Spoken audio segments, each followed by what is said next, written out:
ओम सर्वमंगल मांगल्ये शिवे सर्वार्थ साधिके शरण्ये त्र्यंबके गौरी नारायणि नमोस्तुते।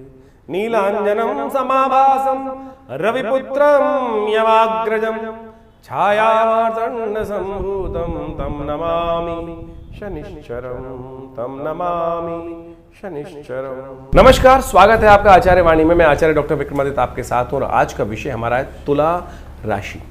तुला यानी शुक्र प्रधान राशि वालों के लिए। तुला राशि वालों के लिए इस वक्त एक बहुत बड़ा योग बन के आ रहा है जिसको कहा जाता है शनि मंगल का षडाष्टक योग। षडाष्टक यानी छठे आठवें षडाष्टक योग। शनि आपकी राशि के दृष्टिकोण से इस वक्त बड़े सुंदर भाव में चल रहे हैं, आपके लिए सबसे बढ़िया योग बना रहे हैं। तुला राशि वालों के लिए शत्रुओं को समाप्त, परेशानियों को समाप्त करने का योग बनाते दिखाई दे रहे हैं। और मंगल महाराज आपकी राशि के दृष्टिकोण से इस वक्त चले गए हैं 11वें भाव में, केतु के साथ विराजमान। ये भी बड़ा सुंदर योग बन रहा है, लेकिन समस्या हो गई है बृहस्पति की। भाग्य में बैठकर बृहस्पति सो गए हैं, अस्त हो गए हैं। और यहां से क्या रहा है, ज्ञान का उदय नहीं हो पा रहा है, ज्ञान का सहारा नहीं मिल पा रहा है। इस वक्त आवश्यकता है आपको सब कुछ, कोई आपके चीजों में इंटरफियरेंस नहीं करने वाला। लेकिन भाग्य, तुला राशि वाले क्या होते हैं भाई, भाग्य के सपोर्ट होते हैं, न्याय के अनुसार से काम करने के योग बनाते हैं। तो इस वक्त भाग्य जो है वो कहीं ना कहीं सूर्य के कारण से वो लोप कर रहा है, भाग्य अपॉर्चुनिटीज से आपको दूर करता दिखाई दे रहा है। तो इस वक्त भाग्य को जगाने की जरूरत है। एक पुरानी कहावत है, पुराना मंत्र है, भाग्यम फलति सर्वत्र न च विद्या न च पौरुषम। ये आपकी राशि के दृष्टिकोण से बिल्कुल हम लाख प्रयास कर रहे हैं, सब कुछ जद्दोजहद करने का प्रयास कर रहे हैं, लेकिन होता क्या है कि आखिरी अकड़ जो है ना, जो है वो जो बनेटी घुमाते हैं और फेंकते हैं उसको लंगर को, तो वो अटकता जो है वो शनि की, वो आपका बृहस्पति, वो ज्ञान, वो विशेष तौर पर भाग्य का जो द्वार है वो कहीं ना कहीं थोड़ी कमजोरी की तरफ चलता चला जा रहा है। थोड़ा भाग्य को जगाने की जरूरत है। भाग्य कौन जगाएगा? आपके पुण्य। भाग्य कौन जगाएगा? ज्ञान। ज्ञान सही दिशा में प्राप्त होगा तो उसके लिए थोड़ा सा बृहस्पति को ताकत देने का आप प्रयास कर लीजिए। हल्दी मिल जाएगी आपके घर में, उसका टीका लगा लीजिए। गुरुजन का, अच्छे एडवाइजर्स का, उनका सानिध्य लेने का प्रयास करें। आपका अपना ज्ञान का देवता जो है वो इस वक्त आपकी राशि के दृष्टिकोण से जो ग्रह है वो कमजोर स्थिति में चल रहा है, तो हमको आवश्यकता है कहीं बाहर से हायर करने की। तो बाहर से उपयोग करने का हम प्रयास करें। केसर का सेवन नित्य प्रति करने का प्रयास करें। स्नान करते हैं तो हल्दी की थोड़ी गांठ ला के रख लीजिए, उसको पानी में भिगो दीजिए, उसके बाद बाल्टी से स्नान कर लीजिए। उससे क्या होगा, बृहस्पति का नेगेटिव प्रभाव, जहां आप बैठ रहे हैं आप वहां की स्थिति को थोड़ा सा एक काम करें कि वहां पर थोड़ा सा एक पीले रंग का कपड़ा, इस प्रकार का जैसे हमने पहन रखा है वैसा एक कपड़ा अपनी गद्दी पे लगा लीजिए, गाड़ी की सीट पे लगा लीजिए। तो उससे क्या होगा कि बृहस्पति की जो ताकत कमजोर हो गई है, ज्ञान की ताकत जो कमजोर हो गई है, उसको ठीक करने में आपको रास्ता मिल जाएगा। एक काम और करिएगा, जब भी भोजन करें पहला ग्रास निकालकर बाहर कौवे के निमित्त या श्वान के निमित्त डाल दीजिए। ये छोटे छोटे उपाय हैं, इनको करने का प्रयास कीजिए और देखिएगा ये शनि मंगल की षडाष्टक युति जो आपके लिए बहुत सुंदर योग बना रही है, लाभ के योग बना रही है और ज्यादा पूर्ण लाभ दे पाएगी। तो इस प्रकार से शनि मंगल का जो परिवर्तन का योग है, षडाष्टक योग है, इसका आपने महत्व समझा। देखिए इस महत्व को आपने समझ तो लिया, लेकिन ये गोचर का प्रभाव है। अब इसके साथ साथ आपकी जन्मपत्री में भी क्या प्रभाव चल रहा है, कौन से ग्रह योग किस प्रकार की दशाएं बना रहे हैं, फिर आपकी जन्मपत्री में आपके दशाओं की अवस्था क्या है, आपके ग्रहों की अवस्था क्या है, किस अवस्था में वो बैठे हुए हैं, उन पर भी बहुत निर्भर करता है। आपकी राशि कौन सी है, लग्न कौन सी है, राशि के हिसाब से तो हम बता ही रहे हैं आपको, लेकिन इसके साथ साथ आपकी जन्मपत्री के दृष्टिकोण से कौन सी राशि प्रभावी है। कई बार किन्हीं व्यक्तियों कुंडलियों में लग्न कुंडली प्रभावी होती है, जो लग्न दिन में करीब 12 लग्न होती हैं और 12 राशियों के साथ 12 लग्न बन जाती हैं, तो उनका भी बड़ा अद्भुत महत्व होता है। राशि तो करीब 2.5 दिन, 2 से 2.5 दिन तक एक बार में परिवर्तन, चंद्रमा के अनुसार से परिवर्तन का योग बनता है। तो कई बार कई लोगों का प्रश्न आता है कि हमारी राशि का कॉन्सेप्ट हमसे मिलता नहीं है। देखिए उसके कारण से देखना पड़ेगा कि आपकी जन्मपत्री में क्या वो लग्न राशि या जन्म राशि या चंद्र राशि, सूर्य राशि, कौन सी राशि से प्रभावित कुंडली आपके लिए उपयुक्त है, किसको कौन सा आपको देखना चाहिए। नाम के हिसाब से एक अलग राशि होती है, जन्म के हिसाब से अलग राशि होती है, लग्न राशि अलग होती है, कारकांश की राशि अलग होती है।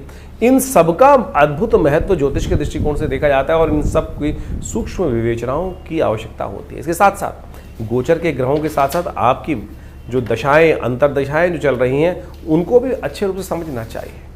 कई बार गोचर बहुत प्रभावी है और बहुत अद्भुत लाभ देने के योग बना रहा है, लेकिन अंतर्दशा दशाएं बाकी सब ग्रहों की अवस्थाएं अंदर जो इंटरनल कुंडली में है वो ठीक है ही नहीं।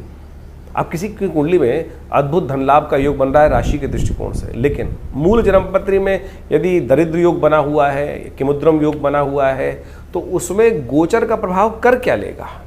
तो इसलिए गोचर के दृष्टिकोण से आपके साथ साथ बहुत सारे ज्योतिष के जो प्रभाव है उन सबको एक साथ अनुसंधान कर उनकी विवेचनाओं की आवश्यकता होती है, और फिर उन जन्मपत्रियों के अनुसार से विवेचना कर कर प्रस्तुत किया जाए तो बिल्कुल चमत्कारिक प्रभाव उपस्थित होता है। उपाय भी बड़े ज़बरदस्त हैं। बहुत सारे लोगों का तथाकथित तौर पर कहना है कि भाई कौन से उपाय किए जाएँ, कितने दिन उपाय किए जाएँ, कितनी संख्या में उपाय किए जाए।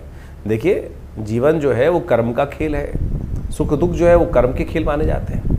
जितने दुष्कर्म होंगे उतना दुख ज़्यादा होगा, जितने शुभ कर्म होंगे उतना सुख ज़्यादा होगा। जब आपके जीवन में शुभ करने के बावजूद भी कहीं ना कहीं दुख डेरा डाले हुए हैं तो समझ लीजिए अभी दूसरे पलड़े में, तराजू के दो पलड़े होते हैं ना, एक में जो शुभ कर्म का आप आहुतियाँ दे रहे हो वो कम है, दूसरे में पता नहीं कितना भार पड़ा है।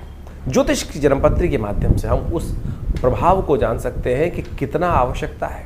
हमारे पूर्व जन्मकृत कर्म के अनुसार से कौन सी दशाएं अंतर्दशाएं चल रही हैं, किस प्रकार का प्रभाव बना रही हैं, कैसा ग्रहों का योगा योग है। जन्मपत्री आपकी बैलेंस शीट है, आपके कर्मों का लेखा जोखा है, जो आपको वास्तविक तौर पर समझाती है कि हमारे पूर्व अर्जित कर्म किस प्रकार के रहे और उसका लेखा जोखा जो हमको प्रस्तुत लेकर हम आए हैं इस जन्म में, उसका प्रभाव किस प्रकार से होने वाला है, और सुख प्राप्त करने के लिए कैसे उन जो दुष्कर्म है उनको समाप्त करने के लिए कौन से कार्य करने हैं हमको। आप सपोज जन्मपत्री दिखाने एक व्यक्ति आया मेरे पास, बहुत सारे लोग जन्मपत्री दिखाने आते ही रहते हैं। हमने एक हमारे आश्रम के पास ही एक व्यक्ति रहता था, उसकी जन्मपत्री थी, जन्मपत्री देखी और जन्मपत्री में एक उपाय बताया कि एक काम करो, तुम हनुमान जी को चूल्हा चढ़ाने आया करो। आप सत्य माने अहन बिल्कुल शुद्ध रूप से 1 महीना ही चूल्हा उसने मंदिर में आके चढ़ाया होगा हनुमान जी को, और घर चलकर वो रिश्ता भगवती की कृपा से, भगवान की कृपा से उनके जीवन में आ गया। और कई लोग ऐसे होते हैं कि 1-2 बार चढ़ाने के बाद ही पूछ लें गुरु जी कब तक चढ़ाना है। तुलसी बाबा ने कहा है ना, कन का मन का छोड़कर मन का फेर। श्रद्धा विश्वास समर्पण भाव से यदि 1-2 बार भी कर लोगे ना तब भी वो अद्भुत रूप से लाभ दे देगा।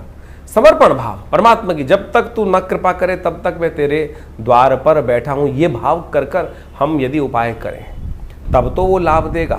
लेकिन हमारी स्थिति क्या होती है, मंत्र जप कर रहे होते हैं, हम बार बार उठा के माला देखते हैं, एक हुआ, कितनी होगी, अभी कितनी जपी रह गई अभी, तो फिर तो मन का प्रभाव जो है वो उस परमात्मा के श्री चरणों की तरफ नहीं है, वो केवल मनकों के प्रति है। जैसे आजकल बहुत सारे लोग राम नाम जप कर रहे होते हैं, एक जगह हम पहुँचे तो वहाँ मंत्र जप कर रहे थे, राम नाम 1, राम नाम 2, राम नाम 3, राम नाम 4। हमने कहा भाई ये 4 1 तो इसकी वजह राम राम राम राम राम राम राम राम राम ऐसे ही कर लो ना, तो संख्या बल क्यों लेके चल रहे हो। तो आप श्रद्धा के साथ इन उपायों के महत्व को समझने का हमको प्रयास करना चाहिए। बिल्कुल अद्भुत रूप से कार्य करते हैं। हमारा अनुभव ऐसा है, हजारों लोग हमारे साथ जुड़े हुए हैं और उन सबके जीवन में चल रही घटनाओं को देखकर इस जन्मपत्री के योगा योगों का प्रभाव हम उनको बताते हैं और बिल्कुल प्रत्यक्ष रूप से परिवर्तन आने के योग बनते हैं। लेकिन परिवर्तन आपकी अपनी मेहनत, आपके अपने कर्मों के अनुसार से आएंगे, परमात्मा की कृपा से आएंगे। तो इसलिए इस संसार में हम दुख झेलने के लिए नहीं आए, इन सरमार में बड़ी मुश्किल से बड़े भाग्य मानुष तन पावा। इसलिए इस ज्योतिष विज्ञान के माध्यम से हम समझें कि आने वाला समय हमें कहाँ अच्छे कार्य करने की तरफ प्रेरित कर रहा है, कौन से कष्ट आने के योग बन रहे हैं, कैसे उन कष्टों के प्रति हम निवृत्त होकर अपने को रक्षा कवच के अंदर ले जा सकें। वो प्रभाव ज्योतिष के द्वारा हम अच्छे से अपने जीवन में उपस्थित कर सकते हैं। नहीं तो ढैया, साढ़े साती, कभी कुछ और महादशाएं, कभी राहु की, कभी शनि की, ये सब चलती रहेंगी। लेकिन बहुत सारे लोग जीवन में सुख प्राप्त करने के योग बना लेते हैं और बहुत सारे जीवन में कष्टों के, हजारों लोगों को कष्ट हो रहा है लेकिन कुछ लोगों को फिर भी सुख प्राप्त करने के योग बन जाते हैं। तो आप समझें ये सारा कर्मों का खेल है। कर्म सुधारने का हमको प्रयास करना चाहिए। ज्योतिष के विज्ञान के माध्यम से हमको कर्म सुधारने का रास्ता ही प्राप्त होता है। इन सब चीज़ों को आप समझें अच्छे से, अपने ग्रहों के प्रभाव को समझें और प्रत्यक्ष रूप से आप यदि इन सब जो रास्ते हमने आपको बताए हैं इनको यदि अपनाने का प्रयास करोगे तो हमारा ऐसा विश्वास है, हमारा ऐसा अनुभव है कि जीवन में कष्टों से निवृत्ति का योग भगवान की कृपा से बन ही जाता है। खैर, आपके मन में जो भी प्रश्न चल रहे हो चिंता ना करें, आप हमारे इस कार्यक्रम के माध्यम से हमारे इस चैनल पर या व्हाट्सअप नंबर जो नंबर सामने स्क्रीन पर चल रहे हैं उन पर भेजिए। इसके बाद भी रविवार को आश्रम में बहुत सारे कार्यक्रम समय समय पर चलते ही रहते हैं। हर पहले महीने के पहले रविवार पर हमने एक समागम की व्यवस्था कर रखी है आश्रम में। जो लोग भी उस कार्यक्रम में सुबह 8 बजे से लेकर 10 बजे तक आते हैं, उनके प्रश्न एक आध दो जो प्रश्न होते हैं उनका अवश्य हमारी तरफ से निदान उसी समय पर देने की व्यवस्था रहती है। तो आप कोशिश ये करें, विवेकानंद योगाश्रम में इन समस्त जो कार्यक्रम है आपको समय समय पर हम आमंत्रित करते रहते हैं, उन सब का लाभ लीजिए, जुड़िए। देखिए माँ भगवती का सुंदर श्री विग्रह जो आश्रम पर विराजमान है, उनके सानिध्य में आकर किस प्रकार से उनके प्रभाव से हम अपने जीवन को कष्टों को दूर हजारों लोगों ने किया है, आप भी करें। स्वागत है आपका। नमस्कार।